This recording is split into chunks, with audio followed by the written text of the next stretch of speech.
April 19th, 1942. Dinjan Airfield, Assam Province, India. Colonel Caleb Haynes stood beside a Douglas C-47 transport aircraft, studying weather reports that made experienced pilots refuse to fly. Monsoon cells building over the Himalayas, winds exceeding 100 miles per hour at 18,000 feet, ice forming on wings at altitudes where oxygen grew thin enough to kill. The route ahead crossed terrain that British aviators called Aluminum Alley for the wreckage scattered across 500 miles of the world's most unforgiving mountains. If you're enjoying this deep dive into the story, hit the subscribe button and let us know in the comments from where in the world you are watching from today. Haynes had just received orders that confirmed what everyone in the China-Burma-India theatre already knew. The Japanese had closed the Burma Road, severing China's last ground supply route to the outside world. 400 million Chinese, fighting alone against Japanese invasion since 1937, now depended entirely on what could be flown over the Himalayas. The calculations were brutally simple. China's armies consumed 10,000 tons of supplies monthly minimum to remain combat effective. Traditional military transport doctrine stated that sustained airlift operations over mountainous terrain could deliver perhaps 1,000 tons monthly under optimal conditions. What Haynes didn't know was that 3,000 miles away in Washington, a 51-year-old civilian airline executive named Harold Bixby was already drafting a plan that would make every military logistics expert dismiss him as dangerously naive.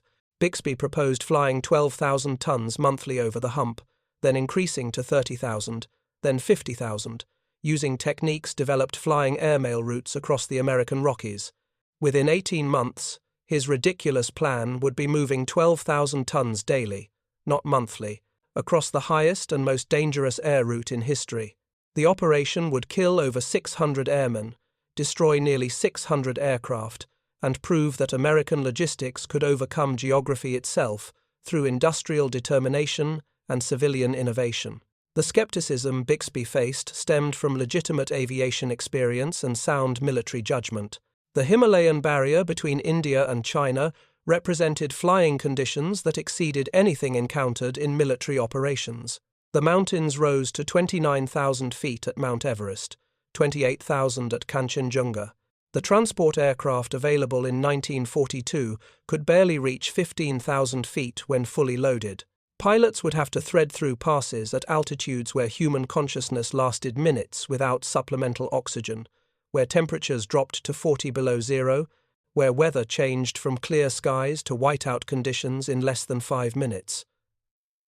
The China National Aviation Corporation, a civilian airline that had operated between India and China since 1933, provided the baseline data that made military planners pessimistic.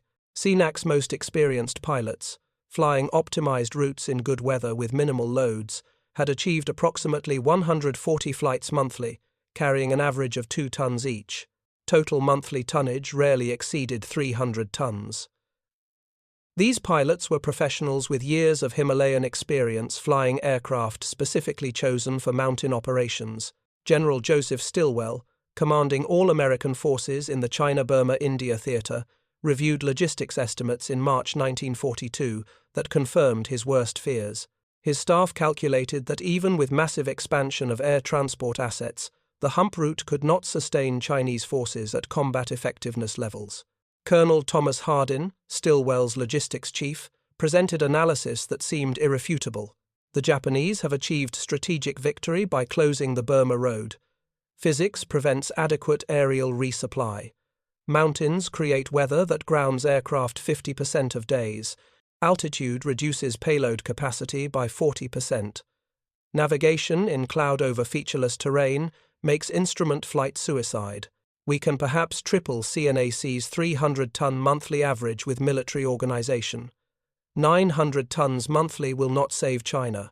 The American military establishment's pessimism reflected not defeatism, but realistic assessment of extraordinary obstacles. The Hump route crossed territory where emergency landing meant certain death. No roads existed, no rescue possible. Pilots who survived crashes faced jungles inhabited by tigers, mountains inhabited by nothing, and valleys inhabited by tribes that had never seen Westerners. Weather forecasting was primitive since no meteorological stations existed in the flight path. Pilots departed into conditions they could not predict and could not escape once airborne. Radio navigation aids did not exist. Maps were inaccurate by miles. Landmarks disappeared in clouds that covered the route 300 days per year. General Henry Arnold, commanding the Army Air Forces, understood the crisis China represented for Allied strategy. Japanese forces that would otherwise fight Americans in the Pacific were tied down fighting Chinese armies. Keeping China in the war was essential to Allied victory, but Arnold shared his staff's pessimism about the Hump's capacity. His correspondence with General George Marshall in April 1942 revealed the Air Force's conclusion. "We cannot supply China adequately by air. The route is too dangerous, the capacity too limited, the losses too certain. We will attempt emergency airlift to prevent complete Chinese collapse, but this is desperation, not strategy." Into this atmosphere of measured pessimism came Harold Bixby's proposal. Bixby had spent 20 years building commercial aviation. He had helped establish airmail routes across the Rockies and founded the airline that became Trans World Airlines. He understood weather, navigation, logistics, and most importantly, he understood that airlines succeeded by flying in conditions military pilots considered too dangerous. Commercial aviation operated on the principle that schedules mattered more than safety margins. Airlines flew at night, in weather, over terrain, because empty seats cost money and delayed mail cost contracts. Bixby's proposal to the War Department in May 1942 contained projections that military transport officers dismissed immediately. Using civilian aviation techniques, modified aircraft, and airline operational procedures, Bixby claimed he could deliver 12,000 tons monthly over the Hump by year's end. This was 40 times CNAC's demonstrated capacity, 13 times the Air Force's optimistic estimates. The proposal included specific innovations borrowed from airline operations.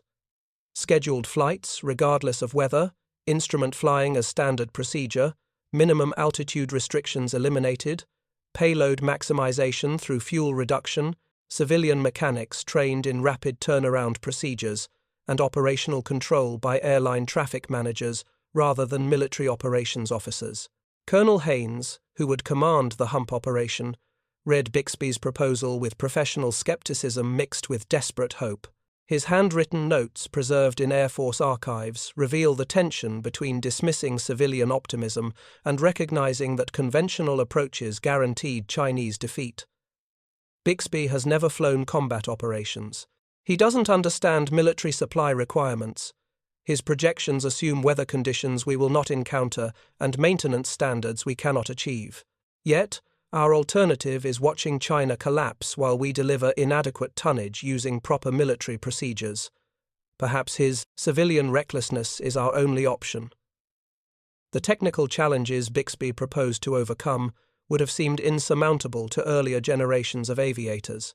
The Douglas C-47, the primary transport aircraft available, was designed for low-altitude operations in temperate climates.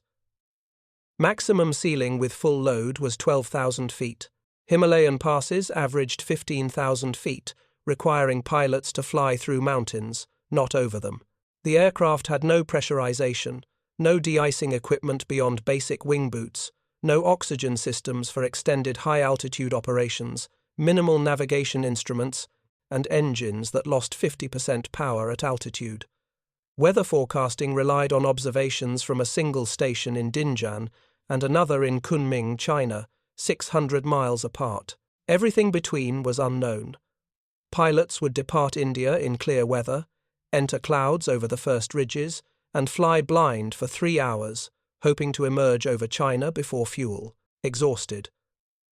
Monsoon season from May through September guaranteed near-zero visibility, severe turbulence, and icing conditions that could add 5,000 pounds of ice to an aircraft in 10 minutes.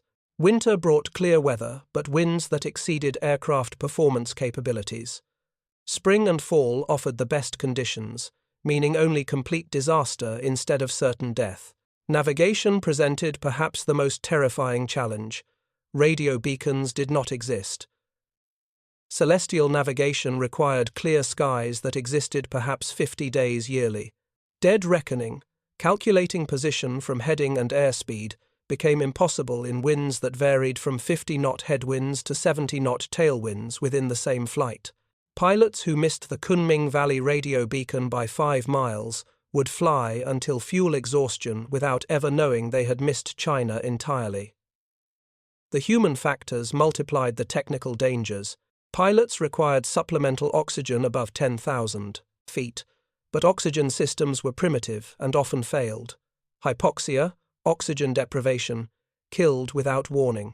Pilots would become confused, make fatal errors, crash without ever realizing they were impaired. Frostbite crippled hands and feet during flights where cockpit temperatures dropped below zero. Sleep deprivation from schedules that demanded maximum utilization caused hallucinations and judgment failures. Despite all this, Bixby's plan moved forward because the alternative was Chinese defeat and the fall of East Asia to Japanese control. In June 1942, the India-China Ferry Command, later redesignated the Hump operation, officially began with 10 C-47 aircraft, 30 pilots, and a target of 1,000 tons monthly, 1/12 of what Bixby proposed as ultimately achievable. The first month's results seemed to validate military skepticism. June 1942 deliveries totaled 88 tons. 4 aircraft were lost to weather, mechanical, failure, and navigation errors. The loss rate of 40% monthly was unsustainable. At this pace, the entire transport force would be destroyed before September. General Arnold reviewed the statistics and concluded the experiment had failed. He ordered the operation continued only because no alternative existed.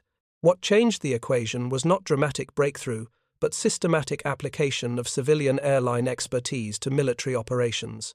Bixby and his airline colleagues, now wearing Army Air Force uniforms but thinking like airline managers, began implementing changes that violated military aviation doctrine but matched airline practice. They eliminated altitude restrictions. Military doctrine required pilots maintain maximum altitude for safety over mountains. Airline practice favored lower altitudes for engine performance and weather avoidance. Hump pilots began flying at 10,000 feet through passes instead of attempting 15,000 feet over peaks, using terrain masking to avoid worst weather while maintaining engine power. They abandoned formation flying. Military transports flew in formation for mutual protection and command control. Airline transports flew individually on schedules. Hump aircraft began departing at scheduled intervals, flying independent routes, arriving individually. This tripled traffic capacity by eliminating time wasted in formation, assembly, and coordination. They reduced safety fuel reserves. Military procedure required fuel for 1 hour beyond destination. Airline procedure calculated fuel precisely to maximize payload. Hump pilots began landing with 15 minutes of fuel remaining, adding 1,000 pounds of cargo capacity per flight. They implemented night operations. Military transports flew daylight only for safety. Airlines flew constantly to maximize aircraft utilization. Hump operations went to 24-hour schedules, with pilots flying in darkness over terrain they could not see, trusting instruments and prayer. Each change violated military common sense. Each change matched airline standard practice. Collectively, they increased delivery rates from 88 tons in June to 300 tons in July to 600 tons in August. The techniques were working, but the costs were devastating. By September 1942, 25 aircraft had been lost, 75 pilots and crew killed or missing. The missing were those whose aircraft simply disappeared. No crashes were witnessed, no wreckage found. They flew into mountains or jungles and vanished. Aluminum Alley was earning its name. The psychological strain on pilots exceeded anything experienced in combat. Fighter pilots faced enemy action briefly, then returned to base. Bomber crews faced flak during target runs, then flew home. Hump pilots faced death continuously for 4 hours, flying blind through weather that could destroy aircraft instantly, over terrain that killed anyone who survived a crash, With no possibility of rescue if anything went wrong, the only certainty was that eventually something would go wrong. Yet they kept flying because the alternative meant Chinese armies collapsing from lack of ammunition and fuel. Intelligence reports in fall 1942 indicated Chinese forces were down to 30 days of ammunition reserves.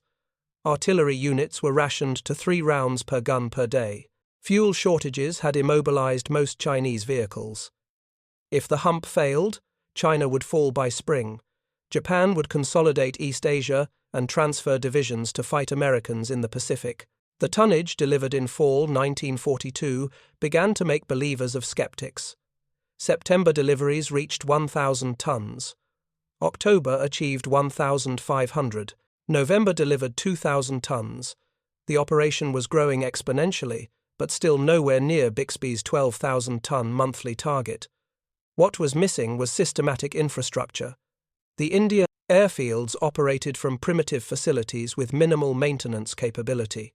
Aircraft landed, were unloaded manually by Chinese laborers, refueled slowly from barrels, and inspected by mechanics who lacked proper tools or replacement parts. Turnaround time averaged 8 hours from landing to next takeoff.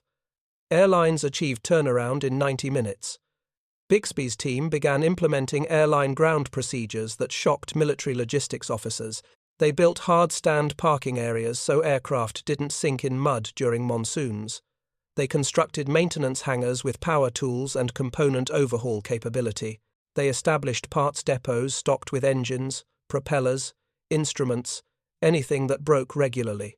They trained local workers in specific tasks, refueling, loading, cleaning that they performed repeatedly to airline standards.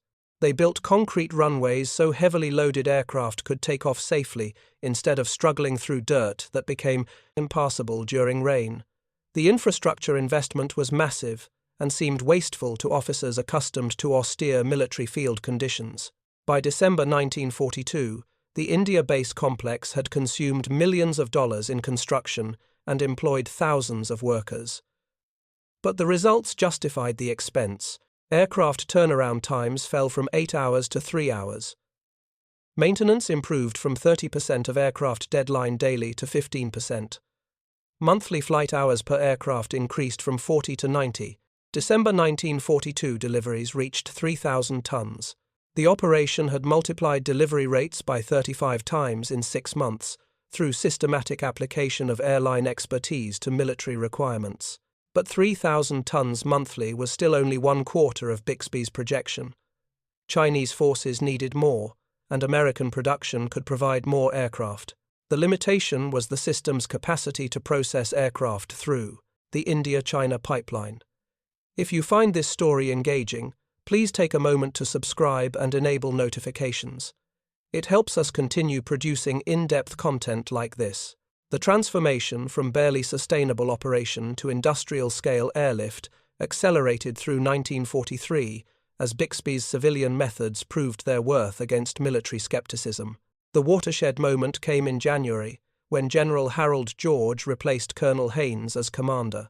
George, a West Point graduate and career officer, arrived expecting to impose military discipline on what he considered chaotic civilian procedures. Within 2 weeks, he became Bixby's strongest advocate. George's conversion happened while observing night operations at China-Burma Airfield. He watched aircraft land every 12 minutes throughout darkness, be unloaded, refueled, and airborne again in under 2 hours. The precision and efficiency reminded him not of military operations but of watching railroad operations or factory assembly lines. These civilians had industrialized aviation. His report to General Arnold in February 1943 captured the transformation of military thinking. I arrived believing airline methods were dangerous improvisation unsuited to military operations. I was wrong. These civilians understand something we missed. Aviation is not fundamentally different from other transportation. Airlines succeeded by treating aircraft like trucks, maximizing utilization through systematic ground operations. We treated aircraft like precious assets to be preserved. They treat aircraft as tools to be used until worn out, then replaced. In 6 months, civilian methods have achieved what military aviation said was impossible. The statistics of early 1943 revealed the operation's exponential growth. January delivered 4,000 tons. February reached 5,500 tons. March achieved 7,000 tons. Aircraft assigned to the Hump numbered over 100. Pilot strength exceeded 300. The India base complex now sprawled across 3 major airfields with 50,000 workers supporting operations. But losses continued to mount at horrific rates. In the first quarter of 1943 alone, 37 aircraft were destroyed, killing 112 crew members. The loss rate of 12% monthly was 4 times what the Air Force considered sustainable in combat operations. Yet pilots kept volunteering because the Hump had developed a reputation. It was the most dangerous flying in the world. But pilots who survived gained experience and skills that would serve them throughout their careers. The navigation problem that had killed so many pilots in the operation's early months began to yield to systematic solutions borrowed from airline practice. Bixby's team established radio beacons at critical waypoints along the route. The beacons were primitive, low-powered, often destroyed by weather or Japanese bombing, but they provided the first reliable navigation aids Hump pilots had possessed. More innovative was the development of the buddy system. Experienced pilots who had flown the route hundreds of times were paired with new pilots for their first dozen flights. The experienced pilots taught not from manuals, but from survival knowledge earned through close calls and crashed friends. They taught which valleys offered escape routes when weather closed in. They taught which mountain peaks generated the worst turbulence. They taught how to recognize the unique cloud formations that preceded violent storms. This knowledge transfer was pure airline methodology. Senior captains trained junior co-pilots through mentorship, not formal instruction.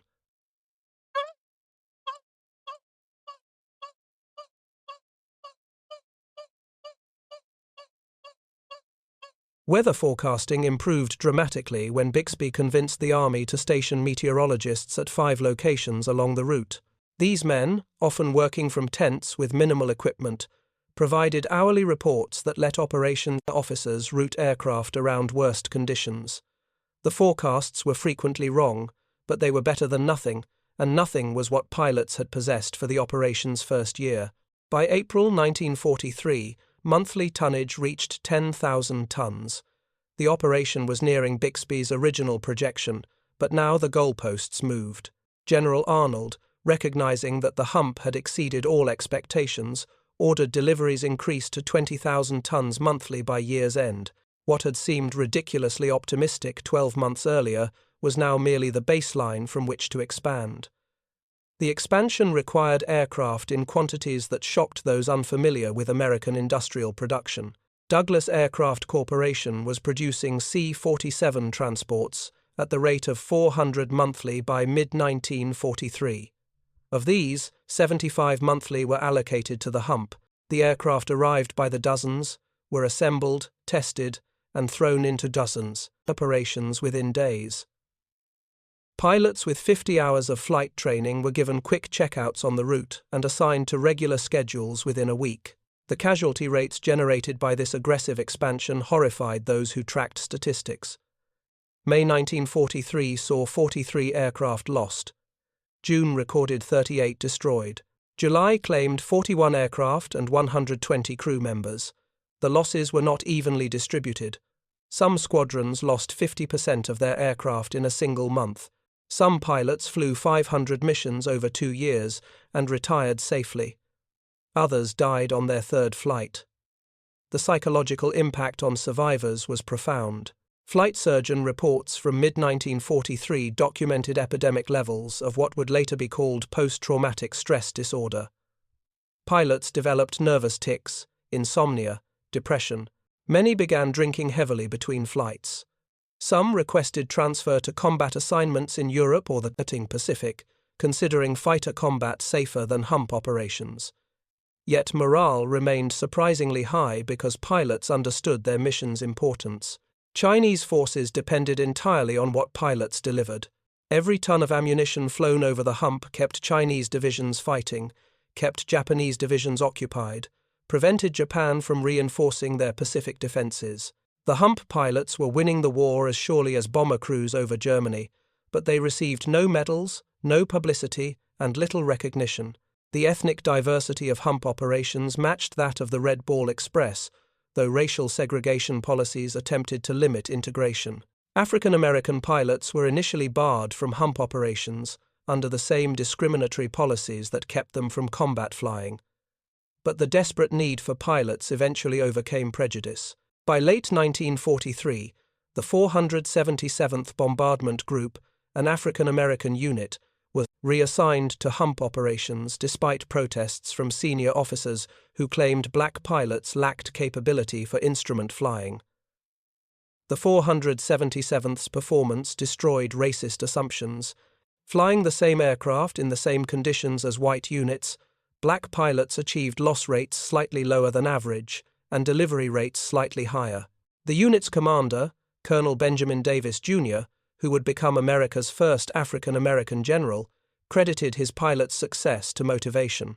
They understood that every successful flight proved Hitler's and Tojo's racial theories wrong. They flew harder to validate themselves. If you find this story engaging, please take a moment to subscribe and enable notifications. It helps us continue producing in-depth content like this. Chinese pilots also flew the Hump in significant numbers. The China National Aviation Corporation, which had pioneered the route in 1933, continued operations alongside military transports. CNAC pilots, many trained in America or by American instructors, knew the route better than anyone. Their intimate knowledge of terrain, weather patterns, and emergency landing sites saved countless American pilots who followed CNAC aircraft when weather exceeded their experience. The technical innovations that emerged from 1943 operations reflected the same civilian pragmatism that characterized the entire program. Pilots discovered that flying at night reduced turbulence significantly since thermal heating from sunlight generated worst conditions. Night operations became preferred despite the added navigation challenges. They learned that ice accumulation, one of the deadliest hazards, could often be avoided by descending to warmer altitudes, even if this meant flying closer to terrain. The original prohibition on flying below 12,000 feet was quietly abandoned when pilots realized that survival mattered more than regulations. They developed emergency procedures for situations the technical manuals never anticipated. When engines failed, pilots learned to restart them by diving to lower altitude where air density increased. When ice overwhelmed de-icing equipment, pilots learned to deliberately fly into cumulonimbus clouds, where extreme turbulence and temperature fluctuations shattered ice accumulations. When fuel exhausted short of destination, pilots learned which Chinese villages would provide gasoline, though aviation fuel mixed with grain alcohol that destroyed engines within weeks.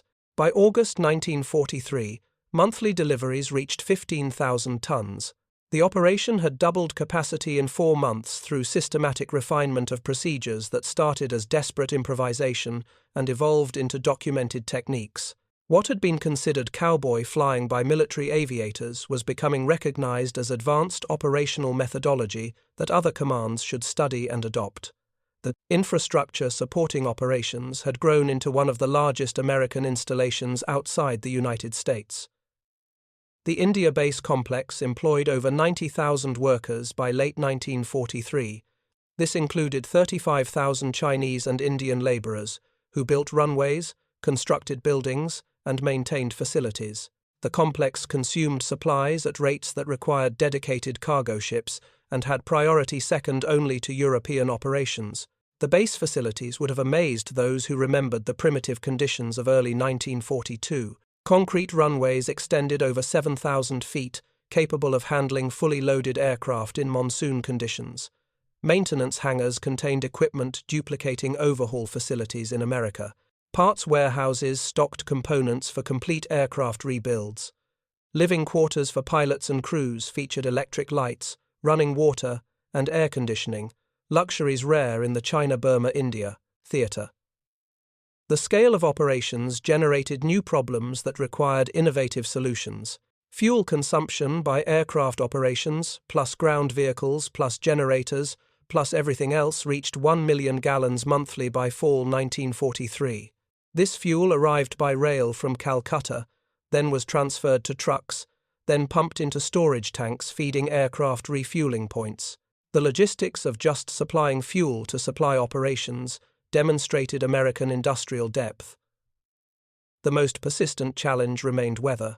Monsoon season from May through September continued to generate conditions that made flight seem suicidal. Towering thunderstorms reached 50,000 feet, far above any aircraft's capability. Lightning struck aircraft regularly, usually causing minor damage but occasionally triggering catastrophic electrical fires. Hail the size of baseballs shattered windscreens and dented aluminum skin. Turbulence exceeded aircraft structural limits, breaking wings, off planes that ventured into the worst cells. Yet, operations continued because airline methodology accepted weather as unavoidable reality rather than reason to cancel flights. Airlines in the United States flew through thunderstorms, snow, ice and wind because empty seats and delayed mail cost money. Hump operations flew through Himalayan weather because Chinese ammunition shortages cost battles. The civilian aviation mindset of maintaining schedules regardless of conditions proved its worth through 1943 as delivery tonnage climbed despite weather that would have grounded purely military operations. September 1943 deliveries reached 18,000 tons. The operation was approaching General Arnold's revised goal of 20,000 tons monthly, but the price had been severe. Through the operation's first 18 months, 147 aircraft had been destroyed, and over 400 crew members killed or missing. The loss rate remained approximately 8% monthly, unsustainable by conventional standards but accepted as the cost of keeping China in the war. October brought a technological advancement that would transform Hump operations as significantly as any procedural innovation. The Curtiss C-46 Commando, a larger transport with twice the cargo capacity of the C-47, arrived in India. The C-46 could carry 7 tons versus 3.5 tons for the older aircraft. More importantly, the C-46 was pressurized, allowing flight at 25,000 feet where weather was less severe and icing less dangerous. The C-46's introduction demonstrated American production miracles. The aircraft had been designed in 1940, entered production in 1942, and by late 1943 was rolling off assembly lines at the rate of 150 monthly. Within weeks of their arrival in India, 75 C-46s were operating over the Hump, doubling the route's cargo capacity virtually overnight. The new aircraft brought new challenges. The C-46's pressurization system failed frequently, forcing pilots to descend rapidly to avoid incapacitating crew. The engines, more powerful than the C-47's, also proved less reliable and caught fire more often. The aircraft's fuel capacity, though greater, still left minimal reserves when flying against headwinds. But despite problems, the C-46's payload capacity made it invaluable. November 1943 deliveries reached 21,000 tons, exceeding Arnold's target. December achieved 23,000 tons despite weather that was the worst recorded since operations began. The psychological impact of these numbers on Chinese forces was immediate and profound. Chinese divisions that had been down to days of ammunition began stockpiling reserves. Chinese Air Force units that had been grounded for lack of fuel began flying operations against Japanese forces. The intelligence reports from China documented the strategic impact of increased supply deliveries. Japanese advances that had been overrunning territory throughout 1942 and early 1943 stalled by late 1943 as Chinese forces received adequate ammunition and supplies. General Stilwell, who had considered China nearly lost in early 1942, began planning offensive operations for 1944, based on confidence that adequate supplies would be available. The year 1944 brought the final phase of the Hump's transformation from emergency airlift to industrial logistics system. The targets for monthly deliveries escalated to 30,000 tons, then 40,000, then 50,000. What had been dismissed as impossible 30 months earlier was now considered merely ambitious. The aircraft assigned to operations peaked at over 300 in mid-1944. These aircraft flew approximately 700 sorties daily during peak periods. The India base complex processed an aircraft landing or departing every 3 minutes during round-the-clock operations. The scale had exceeded anything in aviation history and would not be matched until the Berlin airlift of 1948–49. The pilot workforce had grown to over 2,000 aviators. These men ranged from airline captains with 20 years of experience to 19-year-old kids who had learned to fly at army training fields just months earlier. The mixing of civilian expertise with military manpower proved the key to the operation's success. Civilians provided the systems, procedures, and operational philosophy. Military provided the personnel, discipline, and logistical support. Together, they achieved what neither could have accomplished alone. The tonnage records of 1944 documented the operation's astonishing productivity. January delivered 25,000 tons, March reached 34,000 tons, May achieved 41,000 tons, July hit 46,000 tons. The steady monthly increases reflected continuous refinement of every element affecting productivity. But the human cost continued to mount. 1944 saw 173 aircraft destroyed and over 500 crew members killed. Aluminum Alley was littered with wreckage.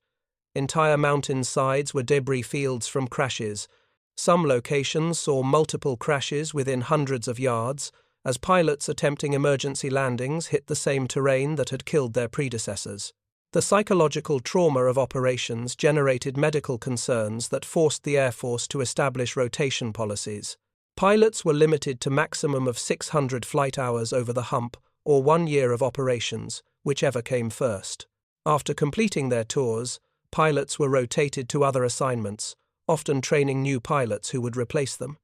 This rotation system, borrowed from combat operations, recognized that the hump was indeed combat, though the enemy was geography rather than humans. The peak delivery month came in July 1945, when 71,000 tons crossed the hump. This single-month delivery exceeded the total tonnage delivered in all of 1942.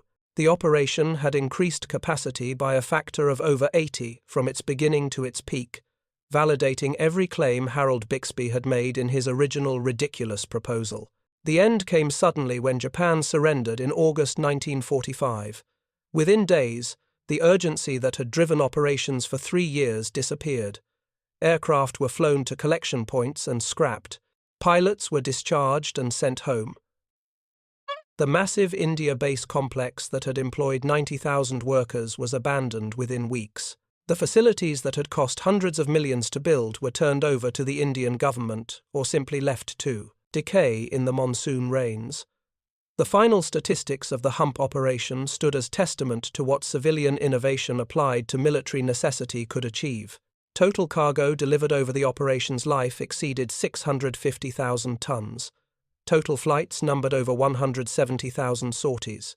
Aircraft losses totaled 594, destroyed with another 300 damaged beyond repair. Crew casualties exceeded 1,000 killed or missing. The cost in dollars exceeded $3 billion, approximately $45 billion in early 21st century dollars. But the operation had achieved its strategic objective.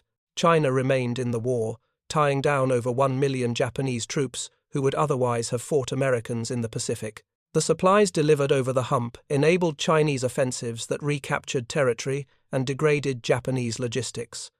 Most importantly, the operation proved that logistics could overcome geography when industrial capacity and innovative thinking combined.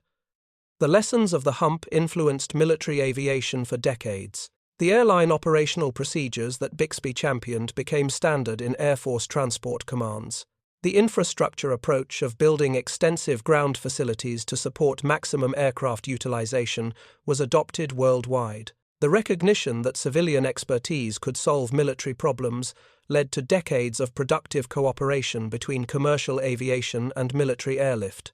Harold Bixby, whose ridiculous plan had been dismissed by nearly every military transport expert in 1942, retired from government service in 1945 and returned to civilian aviation. He rarely discussed his hump experience publicly, considering it simply the application of airline common sense to military requirements. He died in 1975, largely unknown to the general public, but revered among transport aviation professionals as the man who proved that logistics could conquer the impossible. The pilots who flew the Hump carried mixed memories. Many suffered nightmares for decades, reliving crashes and near misses. Others considered it the most significant accomplishment of their lives, proof that ordinary men could achieve extraordinary results when challenged by extraordinary circumstances. The Hump Pilots Association, formed after the war, met annually to remember the 600 airmen who never returned from Aluminum Alley. General William Tunner, who commanded transport operations in Europe and later the Berlin airlift, studied the Hump extensively and credited it with revolutionizing military thinking about logistics. His post-war analysis, published in 1953, concluded that the Hump demonstrated a fundamental principle. With adequate resources and innovative approaches, logistics can overcome any geographical obstacle. The Hump proved that mountains, weather, and distance are constraints, not limitations. American industrial capacity combined with civilian operational expertise transformed the impossible into the routine. The Chinese government erected a memorial in Kunming in 1947, honoring the American and Chinese pilots who died flying the Hump. The memorial's inscription, translated from Chinese, captured the operation's significance. These men conquered the mountains to deliver hope when all seemed lost. They flew into dangers that would have grounded heroes to deliver supplies that saved a nation. China remembers their sacrifice and salutes their achievement. In the decades after the war, hikers and explorers in the Himalayas continued discovering wreckage from Hump crashes. The twisted aluminum, rusted engines, and scattered cargo told silent stories of flights that never reached destination. Some crash sites contained remains of crew members who had been listed as missing for decades. Each discovery triggered notifications to families who had spent lifetimes wondering about fathers or brothers who had simply vanished over the Hump. The operation's legacy extended beyond military aviation into civilian transportation. The techniques developed for maximizing aircraft utilization, minimizing ground turnaround time, and maintaining flight schedules regardless of weather became foundational principles of commercial aviation. Modern airline operations that move millions of passengers daily across the globe descended directly from procedures pioneered over the Hump. The story of how Harold Bixby's ridiculous logistics plan delivered 12,000 tons daily over the Hump ultimately stands as proof that innovation often comes from those willing to challenge conventional wisdom. The military transport experts who dismissed Bixby's proposals were not stupid or incompetent. They were experienced professionals whose conclusions reflected decades of aviation practice. But that experience also limited their vision of what might be possible. Bixby succeeded because he approached the Hump not as an unprecedented challenge requiring unprecedented solutions, but as a transportation problem requiring systematic application of proven airline methods. He faced mountains that exceeded aircraft performance, weather that killed routinely, and distances that consumed fuel faster than loads could justify. His solution was not brilliant innovation but stubborn refusal to accept that these obstacles meant failure. The operation killed over 600 airmen and destroyed nearly 600 aircraft. By conventional standards, these losses represented catastrophic failure. By Hump standards, they represented acceptable costs for strategic success. This calculation, that human lives and material resources were prices worth paying to achieve objectives, reflected a harsh reality of industrial warfare. Victory belonged to nations willing to expend resources that seemed excessive but proved adequate. Thank you for watching.